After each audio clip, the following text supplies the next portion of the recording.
In our final segment of this overview of the Code of Ethics, we'll look at Article 17. Article 17 is the last of the articles categorized as establishing duties to realtors.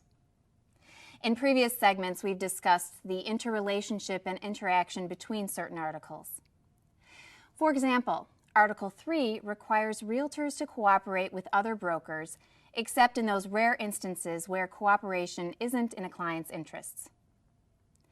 Realtors who cooperate with other realtors, which is the norm in our profession, are assured that the information they share with other realtors to advance cooperative transactions will not be misused because Article 16 demands respect for exclusive relationships. There is no question that the real estate profession is highly competitive, and there is nothing in the code that prohibits realtors from competing fiercely. In the unique competitive cooperative real estate world, though, it is inevitable that good faith disagreements will occasionally arise. The Code of Ethics has, since its inception, required realtors to arbitrate disputes between themselves. Article 17 tells us that contractual disputes between realtor principals in different firms should be arbitrated.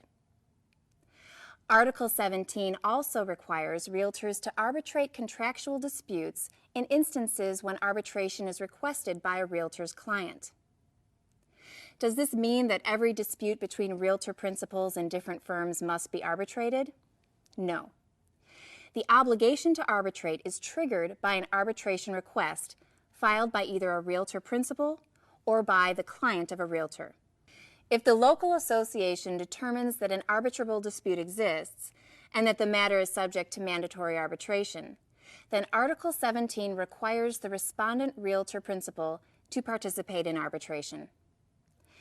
There are three situations under which realtors are required to arbitrate: disputes between realtor principals in different firms when one of them requests arbitration, arbitration between realtors, non-principals, in different firms if the realtor principals in the respective firms join in the arbitration. In this case, the arbitration is between the realtor principals. The non-principals are not considered parties. Arbitration between realtor principals and their clients, provided the client agrees to be bound by the decision. There are three additional circumstances under which arbitration can occur, but only where all parties voluntarily agree to participate and be bound by the resulting determination. In-house arbitration between realtors who are or were affiliated with the same firm when the dispute arose, disputes between a realtor principal and a non-realtor broker, disputes between a realtor principal and a customer of the realtor. Generally, arbitration proceeds along the same lines as civil litigation. That means that in most instances there must be a contract between the disputing parties. However, Article 17, as interpreted by Standard of Practice 17-4, acknowledges the realities of the real estate world and permits specific non-contractual disputes to be arbitrated.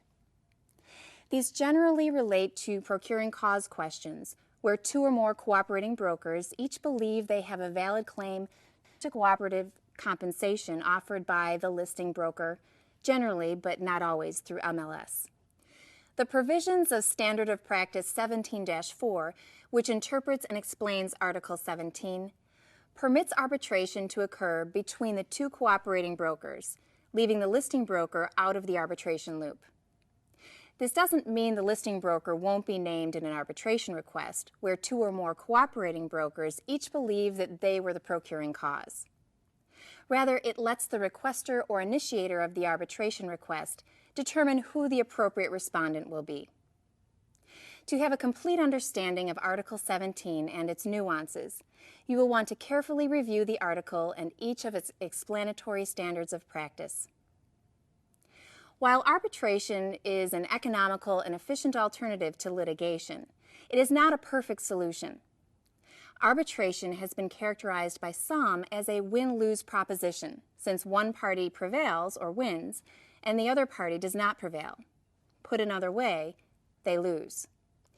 Arbitration is less than satisfactory for some realtors since it involves having a decision imposed on the disputing parties after they've had an opportunity to present their case.